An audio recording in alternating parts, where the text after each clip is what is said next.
Hello and welcome to the NewsCast UK for the world of tech. And now you say the episode. Episode, 7. 7, that's the one. It's episode 7, and we'll be discussing multiple issues which have appeared in the news. Yes. Cue intro music.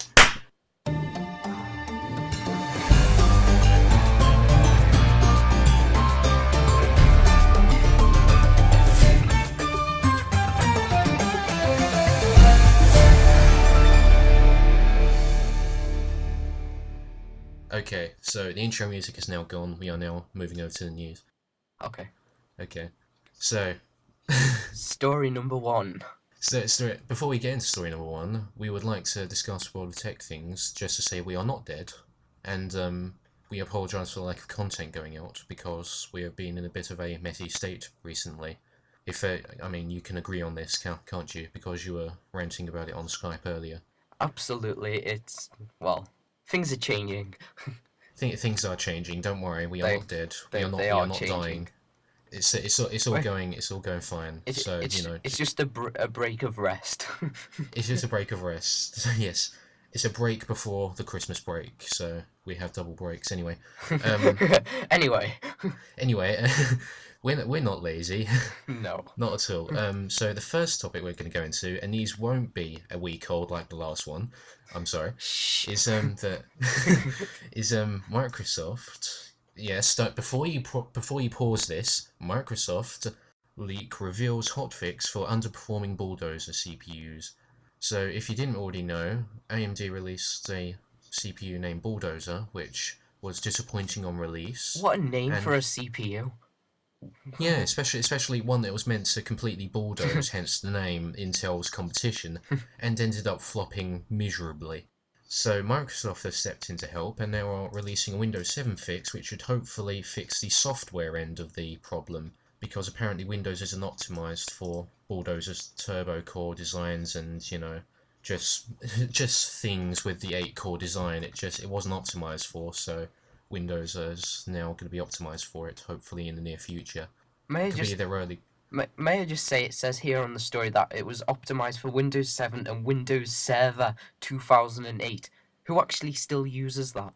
Well, people that haven't realised the power of Linux as their server, of course, but that's a completely different rant altogether. Yeah, very much so. But Windows Server 2008 is ideally meant to be, optimized for multiple core setups, because, being a server, you'd want to use more than one processor on a server ideally. So yeah, several processors. Yes. Well, basically that's that story. I mean, they're putting out a software patch for it, which should hopefully increase the thingamabobs, the performance, and we can expect an approximate 0.1% increase in performance from now on when they introduce this fix. So yeah, next story. Closing that tab. Moving on. The Transformer Prime is heading to the UK shelves next month, bundled with the dock for complete transformation. Wow. Yes. So, Acer Transformer Prime is the first NVIDIA Tegra 3 tablet. It's the new, effectively 5-core tablet. Which, 5 cores in a tablet. Yeah, the tablets are, in my opinion, pretty much underpowered. At least netbooks had a use, unlike tablets. Just because your little Asus laptop has got like 1 core, like a meg of RAM. It works better though than another tablet. I have the iPad also. I am disappointed anyway. So the 5-core tablet is basically meant to outperform the iPad 2. Well, I should certainly hope so, because the iPad 2 is only dual-core. You'd think dual-core outperforms 5-core quite considerably. It may overpower and outpower the iPad at the end of the day, specifications-wise, but the market share, the whole end user, everything to do with the end user. Oh dear. He was just spitting out excuses why this will fail, even though there are end user experience. That's the one. And at the end of the day, the iPad is just going to win it. The iPad is seen as the ultimate tablet, and at the moment, there's no space for any sort of competition, because any competition which even gets closed, they get sued by Apple. Yeah. You have a very good point there, actually. You have an extremely good point. But nonetheless, Ace the Transformer Prime is heading to the UK in January. It's a 5-core tablet. It's going to be damn expensive. It's going to have a £150 netbook accessory, which basically defeats the entire purpose of it being a tablet. But then it's And like a netbook wannabe. it's a 5-core netbook then, No, basically. it's a tablet which wants to be a netbook. Well, yeah, but that's kind of the future of netbooks. I mean, tablets that are like these, tablets with, accessories to make them netbooks. But you've got to admit, I mean, 5 cores in a tablet, that's gonna be some epic gaming right there. Why? That's enough to run flipping Crysis. Why would you want to do that on a tablet? I though? would. When I get my tablet, I want to get GTA 3 on it. The screw. That's the entire reason I'm Right. getting a tablet, ladies and gentlemen. I'm That's just gonna buy another story, actually, GTA 3. because GTA 3 was recently released in the App Store for the iPads, and there will be a video of that shortly on the channel. So Oh my god, I can't wait. I'm so gonna buy that. It's the first thing I'm gonna get. Before documents to go, before anything, I'm just gonna buy GTA 3. it is pretty awesome. And for I love £3, GTA though. £3 as well. That's pretty good. Yeah, I mean, it's on a tablet, so you can just take it wherever you want. This is the sort of game that I want to see on a tablet. I want to see, like, RTS's next. I want to see loads of free roaming stuff. It's nice having games like Angry Birds, but we don't want like too many silly little useless Ugh, games. Angry Birds, it just gets so repetitive, it gets so boring. It's nearly as bad as the games you find on calculators. You don't get games on calculators. It's You as bad you as the do. ones you get on Chrome Web Store. I mean, come on, Chrome Web Store. The only reason you do that is to take a portable version of Chrome into your college so you can play flipping games. Chrome Web Store have the right idea, they're just kind of not really implementing it in the right way. They're doing the wrong things. Yeah, the Chrome Web Store, I mean, why can't you integrate this with the Android Web Store? No, not the Android Web Store, the Android Marketplace. Exactly. And like the Kindle Marketplace and the other marketplaces. Why can't you just have one massive marketplace? That would tower over the App Store 10 times fold. Instead of having all these different app stores. Instead of having all the fragmentation and just having all these app stores for the sake of branding, you could have one massive app store which could pretty much defeat Apple's meager offering, and it's all mental to me. The But thing about Apple, they've implemented everything in the correct way, and they've got it right. yeah, that's the thing. I mean, that's what people say about Apple's products. I mean, they weren't the first to make the general user interface, but they were the first people to get it right. Same with the Exactly. tablets. I mean, they weren't the first to invent the tablet, but they were the first people to get it right. Same with the iPod with the MP3 players and Okay. phones. Okay. We know you don't like Apple. Moving on. Yeah, that's an entire rant altogether. But we are going into 8 minutes now, so I'm probably gonna cut out all the long pauses in the editors. Anyway, you didn't need to know this information, ladies and gentlemen. So next, Nintendo completes 3DS Ambassador Program, delivers 10 GBA games to Okay. early adopters. The deer. So, yeah, so basically the Ambassador Program is let me start at the beginning. Nintendo are offering GBA games to paid GBA games. You have to pay for these games. So They're not for free. they're not for free. Yeah, and so whatever, and yeah, so the Ambassador Program is basically for early adopters of the 3DS, basically those that bought it and got disappointed on day one, will have top priority and get 10 free GBA games. But for the rest of us, we won't. We will have to pay for these games. Now, bearing in mind, these are GBA games released The old games, and they're trying to resell. released in the vicinity of 2001 and 2004. So you're going to be basically buying loads of old Barbie games on your 3DS, which only utilize one screen. Don't ask me how this works. That is pointless. It's pointless. I want to see them implemented for free. To be honest, I don't like the fact you have to pay for them. I don't like that at all. But yeah. So that's what I've really got to say on that. I mean, they are going to include NES titles soon, so NES games, but those will have to be paid for as well.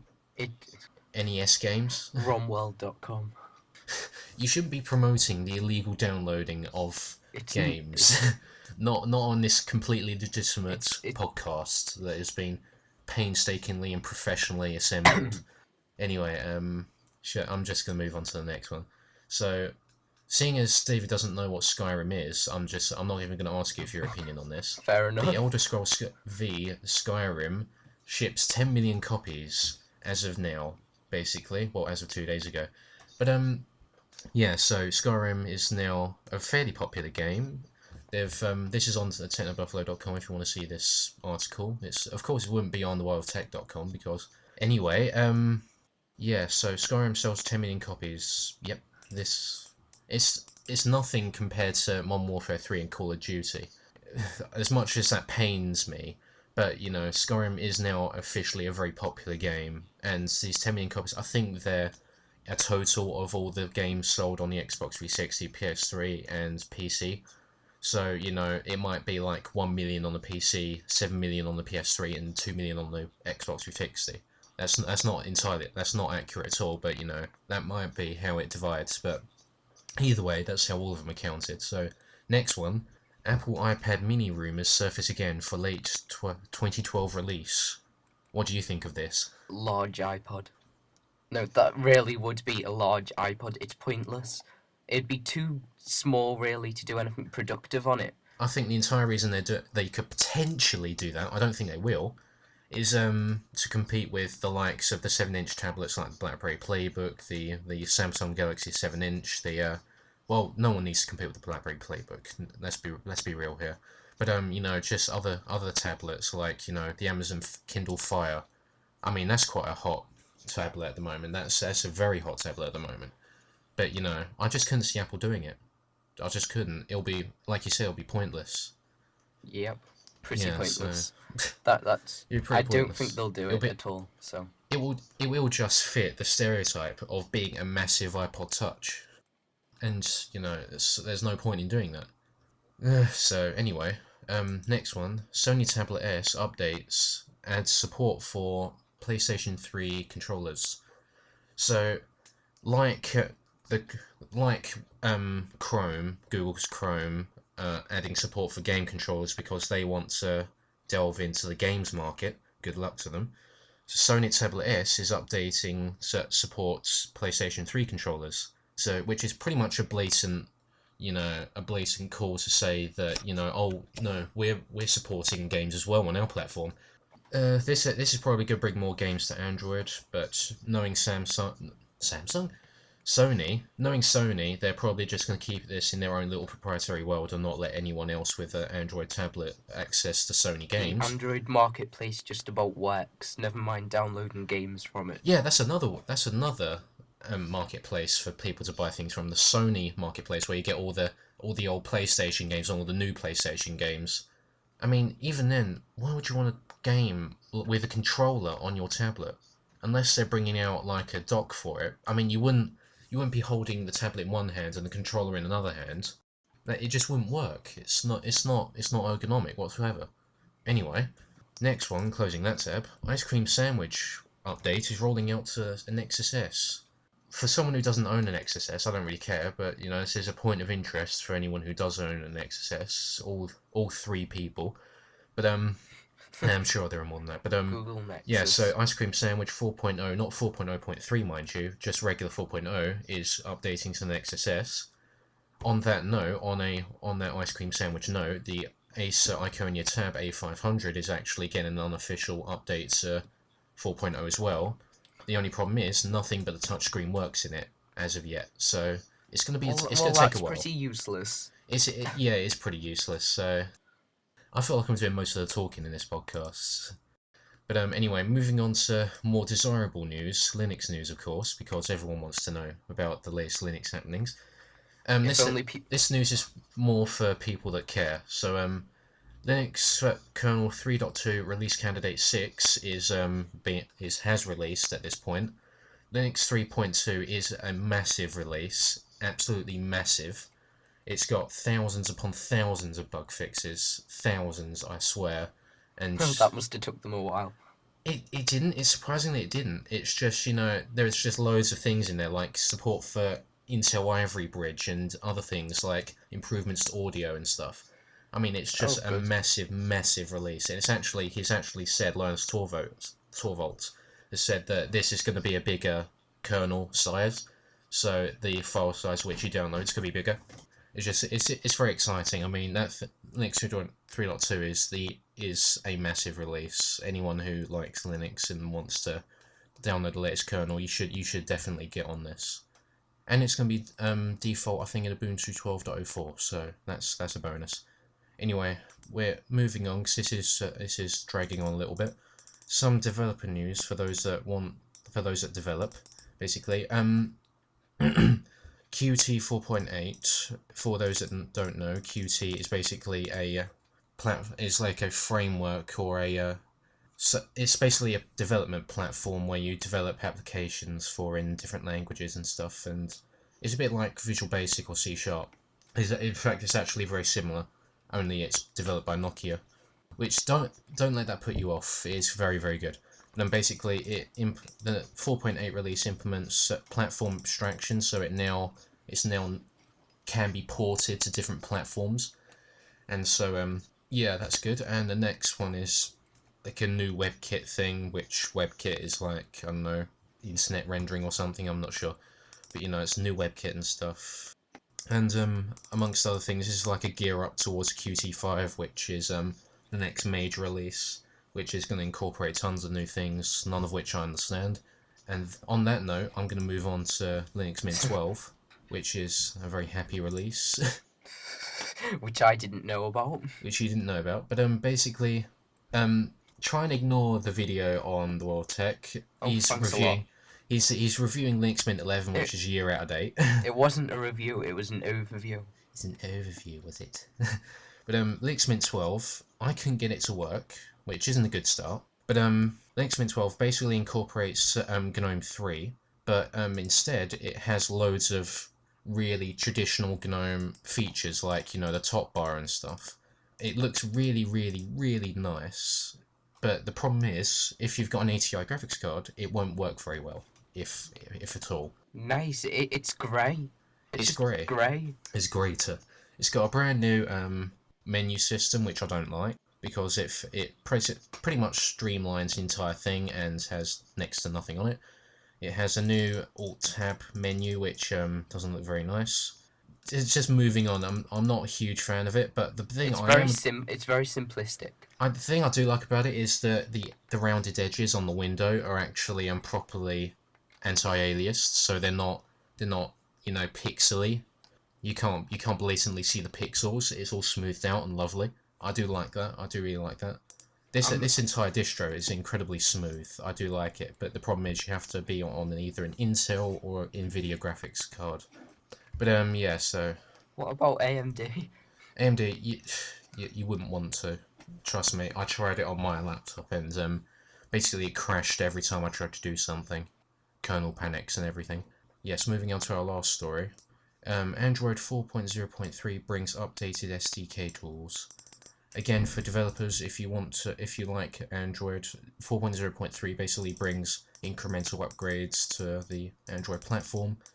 Social Stream API, basically, it's basically for social stuff. You can have, like, I don't know, a Twitter client going on in the background and it can constantly stream updates and stuff.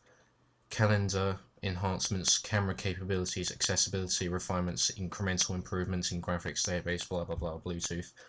And, you know, just all happy and fun stuff. So, Android, lovely. When am I going to get this update on my future tablet? I know, never. So, yes, unless some Swedish guy decides to reverse engineer Android and give it to me unofficially, which will have a load of bloatware on it, like Swedish pirated stuff. So, you know. Acer, if you're listening, please update the Iconia Tab A500 to Android 4, please. Please. But yet, Samsung, update the Galaxy Apollo, please. But anyway, so that's the newscast for this week. We probably won't have another one for a few months because knowing our track record. Enthusiasm. Is it knowing our enthusiasm? Gregor's not gonna appear for a while because he's busy doing Scottishy things. That's why David's here. I'll just pretend to be him for a bit. He's doing Liverpoolish things, and I'm doing Essexy things. So yeah, so that's the end of that's the end of the show, ladies and gentlemen. Did you enjoy it? I bet you didn't. The only way is Essex. Shut up. But if you want to follow us on Twitter, our names are at the World of Tech UK or something. World of Tech UK. No. At World of Tech UK. I'll put it on the screen. Doesn't matter. Mine it's at one with a cut if you want a load of random babble about random things and complaints and things and whatever. And you can also follow It's David stuff and at Gregor Ironside or the Ironside guy. Yes. Should we just go through a list of everyone? Wow.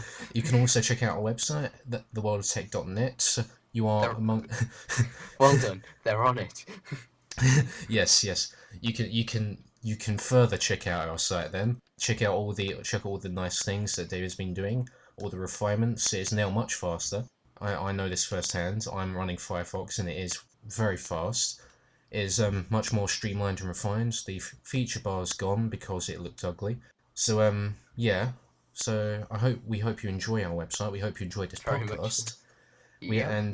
We hope that David gets better soon because he's been coughing almost constantly in the background that I'm having to mute. So Yes. We'll wish him a happy birthday and a Merry Christmas to you all and Happy New Year. And 3, 2, 1, Bye. stop.